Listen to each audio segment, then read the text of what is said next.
What's going on, everybody? This is Golden Ninja 70, and welcome back to another episode of Tech Support. This week we got two things. We got this case right here. I'm just going to talk about it real quick, and then we have one more thing. So this is a dual episode.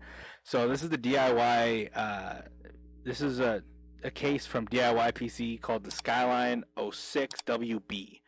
Now I got mine in this color, this blue color, but you can get it in green or you can get it in red. It's the same tower. It just has different color LED fans, which the fans are pretty quiet, uh, from what I can tell so far.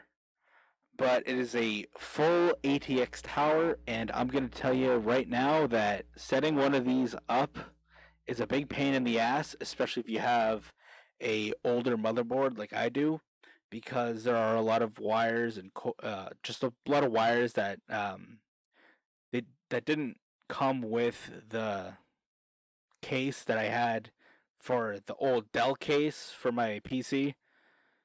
So it's really a pain in the ass. So if you're gonna buy this and you have an older motherboard, just be careful. And um, if you have trouble figuring it out, put everything back in the box and just try to get rid of it in some way. God damn, I don't even know what the fuck that bug was. But anyway, if you're having problems setting it up, either give up and find somebody to sell it to because they'll charge you $35 to send it back, or just stick with it and you'll have a fairly decent case.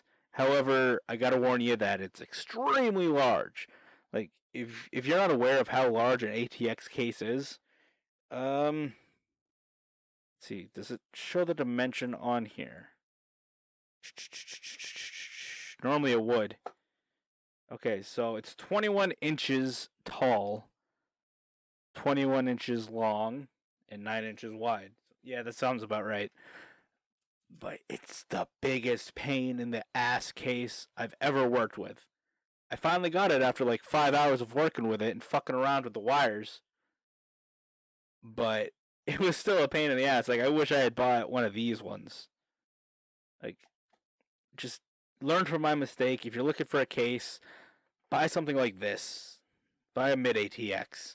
Unless you're gonna go and have a whole bunch of shit in your computer, don't bother with a full ATX. Just get a mid, because a mid will work perfectly fine if you're fitting a 800-watt power supply in there, like I have, a graphics card, a motherboard, and a couple hard drives. That's all you really need. But if you're going big, if you need an ATX, find one that's from a good brand, a trusted brand. Especially if you're on Newegg, what you can do is you can look for the egg rating. Okay, this one doesn't have that bad of an egg rating, but most people probably uh, use it with a new motherboard, so they probably had a lot easier of a time. All right, now you all know me. I've got a pop filter on my mic. It's a U shape. So right here I've got the current U shape, and this is the new one that I ordered. They're both about $8.90 to $9 a piece. They're pretty cheap. They work pretty well. One thing I like about this new one is that it comes with a little card that says "Thank you for purchasing," and then it's also got some warranty stuff on the back. So that's pretty cool. That's awesome. They're both about the same size. They're made out of the same material. So if you're looking for a U-shaped pop filter, oh wow, that's actually what it's called. I was just guessing. Okay, let's go back here. So you can come on Newegg and you can buy it for $8.90 from Supermall, or you can, since this is actually on Amazon, you could probably find this one on Amazon too, or you can find any other type of U-shape filter. Hey, that's the one I have, the BM800. Nice. But these filters actually work really well. They're really easy to put on. Like, let me just take this off a second. all it is it's just these two little elastics. I mean, mine's a little broken right here, which is why I ordered another. But then it just goes right on. It just pops right over it.